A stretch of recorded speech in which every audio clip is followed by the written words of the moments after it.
Makakasama po natin sa linya ng komunikasyon si Sir Carlos Miguel Oñate, ang spokesperson po ang spokesperson and legislative officer ng Trade Union Congress of the Philippines o TUCP. Sir Carlos, magandang umaga po. Welcome to the program.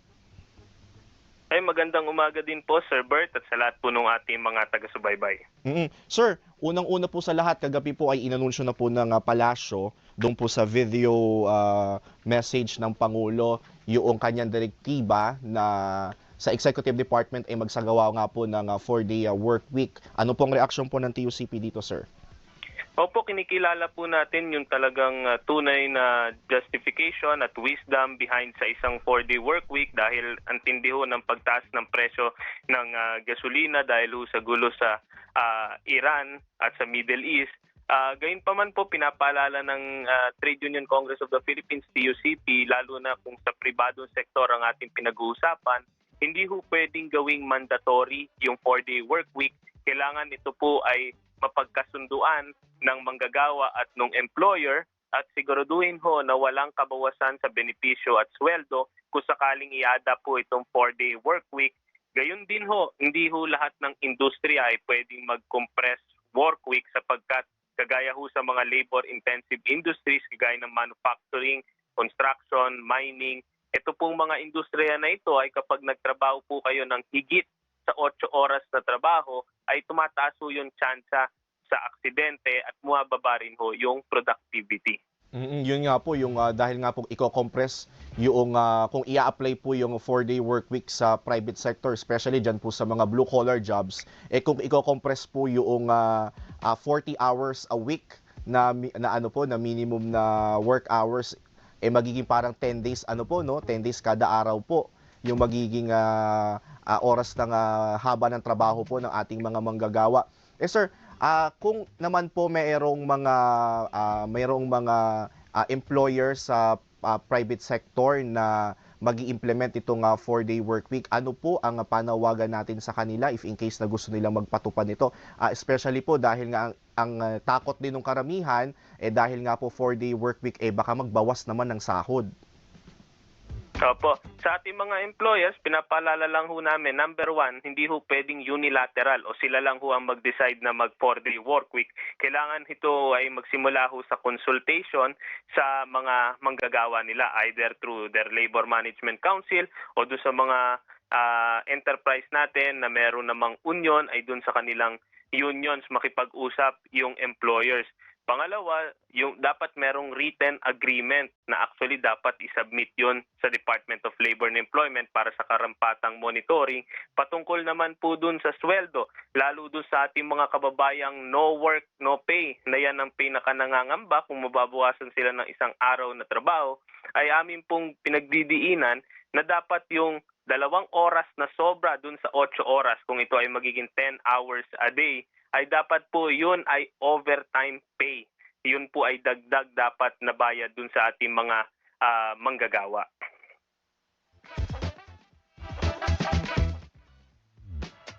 Yun nga po, sir, bali nga po ang ang ating ikinakatakot, baka nga po magtuloy-tuloy itong pagtaas ng gasolina at magdo-domino effect po ito sa iba't ibang sektor, lalo na nga po sa labor sector. Sir, ano po ang aside po doon sa iminungkahi ng palasyo ng pamahalaan na 4-day work week, ano pa po siguro, sir, yung nakikita nating pwedeng gawing intervention ng pamahalaan para medyo maibsan yung epekto nitong pinangangambahan nga nating pagtaas ng presyo ng gasolina? Ano po ba, pwede po ba nga, meron po ba nga pwedeng gawing mga intervention like nung nagkaroon po ng pandemic, di ba po, para nagkaroon po ng cash assistance na ibinigay doon sa mga vulnerable sector, lalo na po yung mga hindi gaanong makakapagtrabaho, yung mga apektado nung COVID noong panahon ng pandemic. Tingin nyo, sir, medyo pwede na po ba nga, applicable po ba sa mga panahon na to yung posibleng assistance na pwedeng ibigay ng gobyerno? Sa gitna ho ng krisis na ito, hindi lamang ho dapat yung manggagawa ang naiiwang nagtitiis o nagsasakripisyo o nag-a-adjust. Kailangan ho yung ating pamahalaan, yung ating mga employers ay makilahok din po.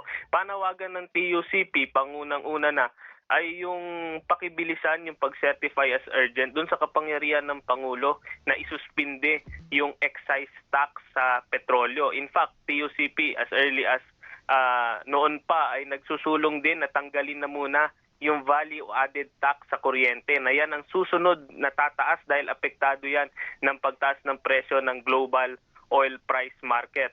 Gayun din, pangalawa, iniisip din namin yung ating mga manggagawa sa transport sector. Pinag-uusapan natin yung minimum wage.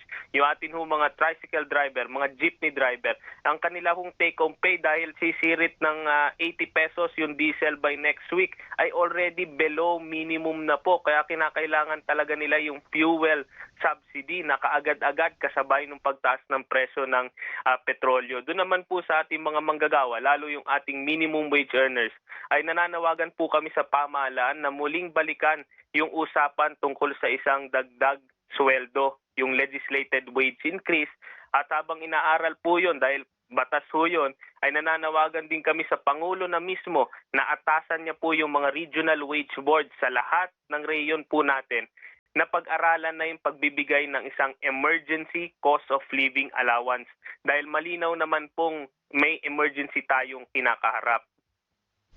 Sir, yung sinasabi niyo pong emergency cost allowance, magkano po yung hinihingi natin dito, sir? Yung ating tinatawag na emergency cost of living allowance dahil sinusulong ng TUCP yung isang legislated wage increase, actually 200 pesos yung sinusulong sa House of Representatives na ipasa noong 19 Congress yung 100 piso. So along those range, 100 to 200 pesos. At yung emergency cost of living allowance, yan ay mas magaan sa ating mga employers kasi hindi naman yan magfa-factor in dun sa basic pay. Talagang literally sa isang daily emergency cost of living allowance para salbabida lamang para sa ating mga manggagawa, lalo sa hirap ng panahon ngayon. Yun nga, sir, yung magiging unang-unang maapektuhan nito yung ating mga tsoper, yung mga taxi driver, jeepney driver, mga tricycle driver. Ano po, sir, ang gagawin po natin?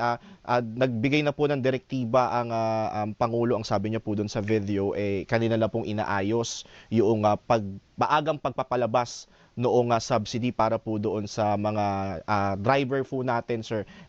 Tingin nyo, sir, sa TUCP, mas maganda po ba na agahan o bilisan na yung paglalabas? Kasi po, di ba po, ang sabi po ng DOE ay ilalabas lang po yung subsidy pag umabot na po ng, I think, 80, magkano po yung per barrel, yung sinasabi po ng DOE?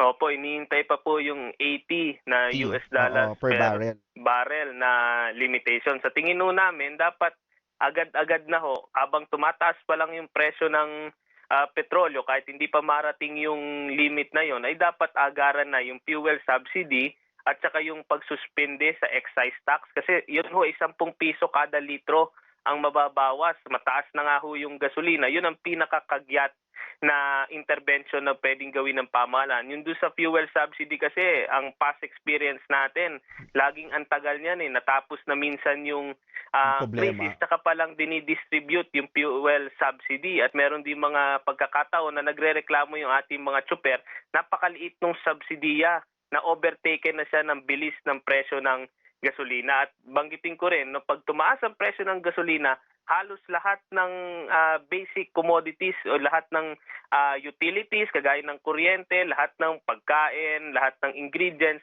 lahat po yan magtataasan. So dapat ma-factor in din yon dun sa kung anumang assistance, subsidy na kailangan nating ibigay sa ating mga manggagawa.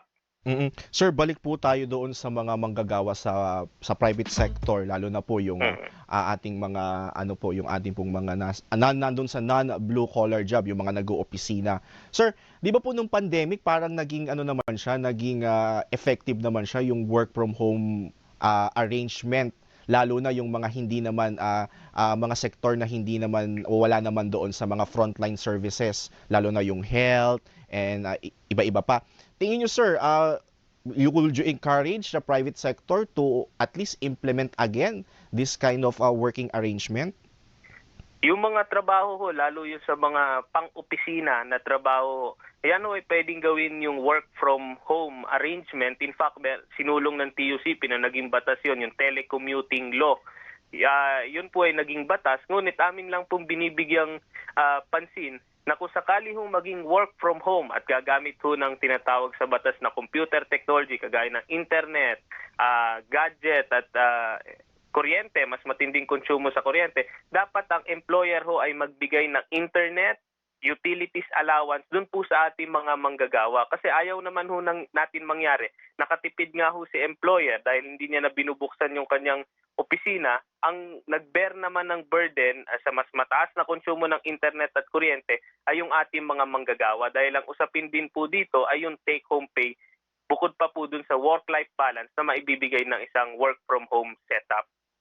Ayun nga sir, minsan din sir, actually aminin po natin mayroon po talagang ibang mga kumpanya na kapag nagpapa-work from home arrangement, hindi nagbibigay ng ayun nga po yung sinabi niyo, yung allowance. Kaya ang nangyayari, nakatipid nga pero yung ano, yung sahod nung yung sahod po ng manggagawa nababawasan din dahil nga ipinababayad ng kuryente, ipinababayad ng internet at saka syempre dahil nga nasa bahay lang din overwork dahil nga ang isip kasi din ng mga employer kapag naka-work from home ano lang pangalan nito magaan lang ang trabaho kasi hindi na nga kailangan mag-travel, no sir? Opo, tama ho kayo dyan, no? Yung dalawang punto, no? Yung unang-una, yung right to disconnect ng ating mga manggagawa, no? Lalo na sa work from home, yung tatawagan anytime ng kanilang employer dahil nga isa ring reklamo sa work from home actually na realization ng ating mga manggagawa. Medyo nawawala na yung distinction between work and life kasi nandun ka na lang din sa inyong tahanan. Ngunit itong mga boss at employer naman natin, sana wag namang abusuhin yung ating mga manggagawa na ultimo beyond work hours na ay pinagtatrabaho pa. Actually, that is already unpaid overtime. Pangalawa rin, banggitin ko rin, hindi porket dati physical na setup pumunta sa bahay, wala dapat tong kabawasan sa benepisyo at sweldo. Wala dapat diminution. Yung iba kasi sinasabi, dahil hindi naman na kayo papasok, bawasan natin yung inyong rate. Hindi ho pwede yun maganap. Kung ano yung nabigay na sa manggagawa, karapatan niya na yun, hindi pwedeng bawasan. Tsaka sir, aside nga po doon, siguro kung pwede ding pag-aralan ng mga employer yung like for instance yung 13-month pay, no po, baka pwede nang ibigay po yung kalahati for the meantime dahil nga po dito sa nararanasan nating krisis. Tingin niyo sir, ano po ba yung mga aside po doon? Ano po ba yung mga pwedeng gawin ng nakikita niyo ng TUCP na maaring gawin ng mga employer para kahit papano maibsan po yung epekto nitong pagtaas ng gasolina? Opo, no, sa tingin namin sa mga kaibigan namin sa employers, for the longest time, kuno-kontra nila kahit anong dagdag na aumento o benepisyo sa ating mga manggagawa. Feel namin sa gitna naman ng isang krisis o emergency, kung noon nakahindi sila nagbigyan ng dagdag na sweldo, kahit allowance yung ating mga manggagawa, sana this time naman ay maintindihan nila na nahihirapan lalo yung ating mga manggagawa. Kung sila'y nahihirapan sa taas ng presyo ng mga bilihin, lalo na yung mga manggagawa at kanilang pamilya.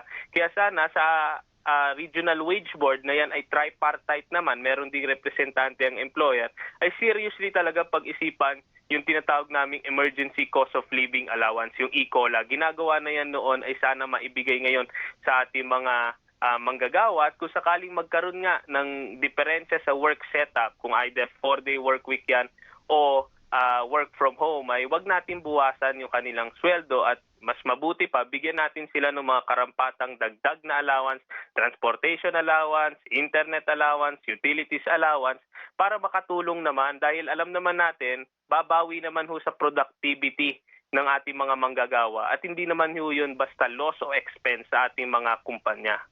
Yun sir, maganda din sir yun, yung initial po na sinabi nyo kanina, yung transportation allowance, no? Kung kaya naman ng mga employer na mag-provide ng mga shuttle services ulit, katulad ng pandemic na susunduin yung mga empleyado papunta po doon sa kanilang mga pinagtatrabahuan. Mas mainam po na ganun. For the meantime, yun po ang tingin ko kayang-kayang gawin ng mga employer yung pagpo-provide po ng shuttle service. Opo, no, yun din ay to complement din, binanggit din ng Pangulo that they are already looking into yung mga free rides, bus shuttles, ay kami rin ay nagsasabi rin sa ating pamahalaan na noon, di ba, may mga libreng sakay, 50% discount at kung ano-anong promo. Lalong ngayon na kailangan ito ng mga manggagawa. At kung sakali mang may mga free rides bus shuttles, ay siguraduhin nating may ample supply. Kasi ang kakarapin na naman ng ating mga manggagawa, sobrang dami na naman.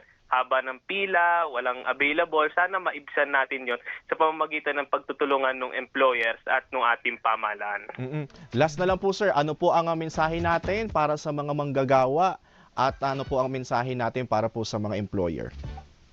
Opo, sa ating mga manggagawa, no, lalo yung nandun sa Middle East, sa gitna po ng gulong ito, ang TUCP po, no, day 1 pa lamang ng gulo ay nanawagan na sa pamahalaan na siguraduhin in-check yung ating mga contingency plans at yung ating voluntary repatriation.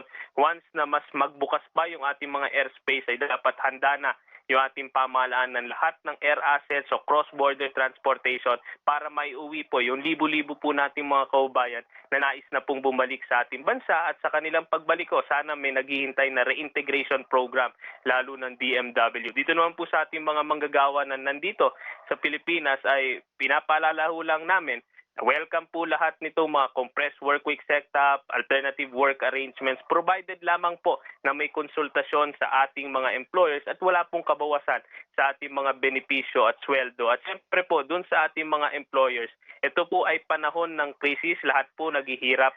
Sana po ngayon, no, iwasan muna po natin yung pakikipagtunggalian doon sa mga workers' demand. Sa halip, pagtulungan ho natin kung paano natin ma-ensure yung purchasing power ng ating mga manggagawa ay nandiyan pa rin o mapataas pa natin, maprotektahan natin sa taas ng presyo ng bilihin. Suportahan ho natin yung mga panawagan na tanggalin yung buwis sa mga pangunahing bilihin at yung dagdag sweldo o dagdag benepisyo, allowance o iba pang mga pwede nating gawin para tulungan yung ating mga manggagawa. With that sir, Carlos, maraming salamat po sa pagpapaunlak ng panayam ngayong umaga at mabuhay po ang sektor ng mga manggagawa. Maraming salamat din po at mabuhay po kayo. Ating pong nakapanayam sa linya ng komunikasyon si Sir Carlos Miguel Oñate, ang tagapagsalita at Legislative Officer ng Trade Union Congress of the Philippines o TUCP, hinggil nga po sa usapin ng 4-day work week at yung panawagan po ng sektor ng mga manggagawa para nga po i-address itong kinaharap nating krisis, yung pagtaas nga po ng gasolina. Ano po yung mga pwedeng gawin ng mga manggagawa at ng mga employer sa private sector para kahit papano maibsan po kahit kaunti yung hinaharap po nating krisis.